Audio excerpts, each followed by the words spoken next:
कल की वीडियो में हम नाउन के बारे में सीखे थे और उसके काइंड्स के बारे में सीखे थे। आज हम समझेंगे प्रोनाउन क्या चीज़ होता है। तो हम प्रोनाउन भी बचपन से पढ़ते आ रहे हैं, हमको पढ़ाया गया है स्कूल में, जब हम छोटी क्लासों में थे तभी से हमको सिखाया गया है।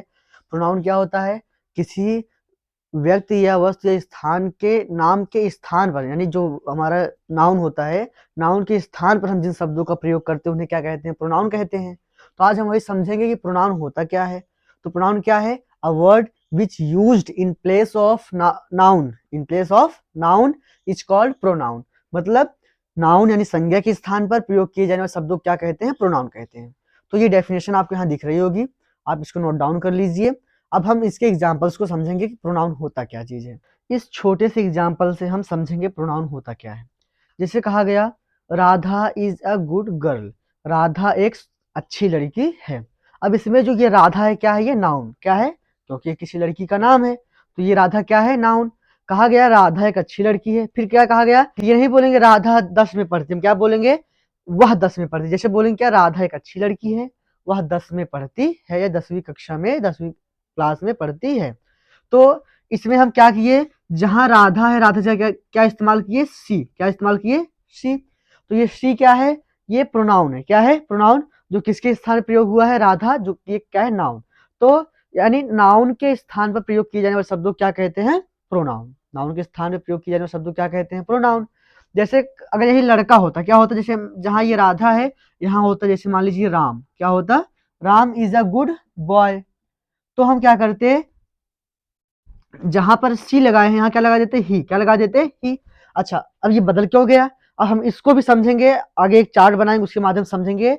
लेकिन जैसे आप कुछ एग्जाम्पल और देख लीजिए। भारत क्रिकेट टीम में 11 खिलाड़ी हैं और वे इस बार चैंपियन ट्रॉफी जीते हैं। तो हम वहां पर वे के लिए क्या इस्तेमाल करेंगे? दे लगाएंगे। क्या इस्तेमाल करेंगे? दे।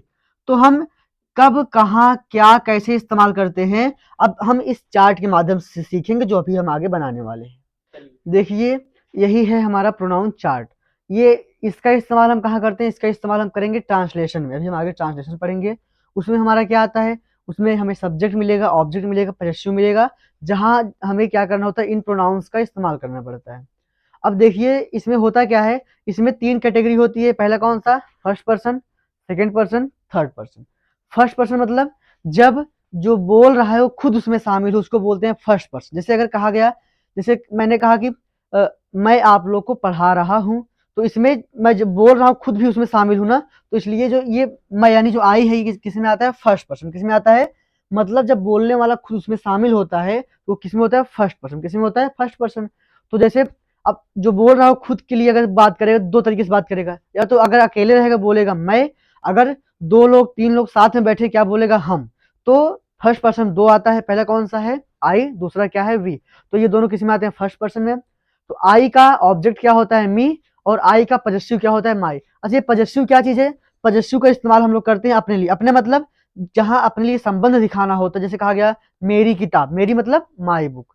हमारी किताब, हमारी मतलब आवर बुक। तो इस तरीके से हम इसका इस्तेमाल करते हैं पजेसिव में। फिर अब आता है हमारा सेकेंड पर्सन। सेकेंड पर्सन मतलब हम बोल रहे हैं, अगर किसी से बोल रहे हैं, यानी हम जिससे बात करेंगे वो क्या होगा? हमारे लिए सेकेंड पर्सन। अब जैसे हम हमारे सामने जो हमारे लिए क्या होगा? तुम। क्या हो? तुम या फिर आप, हम जिस हिसाब से रहे उससे हम बातें करेंगे। तो जो हमारे सामने होगा, अगर हम जिससे, यानी हम जिससे हम बात कर रहे हैं सीधे सीधे, वो हमारे लिए क्या होता है? आप या तुम, जिसको इंग्लिश में क्या बोलते हैं? यू। क्या बोलते हैं? यू। तो सेकेंड पर्सन में केवल एक प्रोनाउन आता है और वो क्या है? यू। तो यू का सब्जेक्ट यू होता है, यू का ऑब्जेक्ट भी यू ही होता है, और इसका पजेसिव जो होता है क्या होता है? योर। जैसे कहा गया तुम्हारी किताब, तो हम क्या बोलेंगे? Your book. क्या बोलेंगे? Your book. तो इस तरीके से ये हो गया हमारा सेकंड पर्सन। अब आता है हमारा किसका? Third person. थर्ड पर्सन में 4 लोग। अब थर्ड पर्सन क्या है? जैसे हम यहाँ खड़े होकर किसी के विषय में बात करें, जैसे कोई दूर खड़ा है उसके विषय में अगर हम बात करेंगे क्या बोलेंगे? अगर लड़का है क्या बोलेंगे? ही, यानी वह बोलेंगे ना। तो अगर वह 2 तरीके से इस्तेमाल होगा। अगर वह लड़का है तो वह के लिए क्या लगेगा? ही। अगर वह लड़की रहेगी तो क्या लगेगा? सी। और अगर ही है तो ही का ऑब्जेक्ट क्या होता है? हिम। पॉजिटिव क्या होता है? हिज। और फिर जो अगर सी है तो सी का ऑब्जेक्ट क्या होता है? हर, और इसका पॉजिटिव भी क्या होता है? हर ही होता है।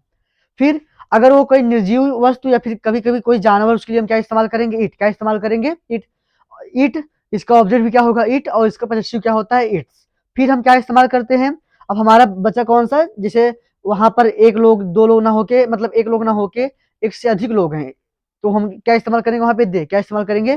जैसे कहा गया ये लड़के, ये लड़कियां, या फिर वे बच्चे, तो यहाँ पे हम क्या करते हैं? वहां पे किसका इस्तेमाल करेंगे? दे। किसका इस्तेमाल करेंगे? दे का। अब समझिए, तो अगर वहां पर संख्या लड़के या लड़कियों की एक से या एक से ज्यादा रहेगी तो हम वहां क्या इस्तेमाल करेंगे? दे।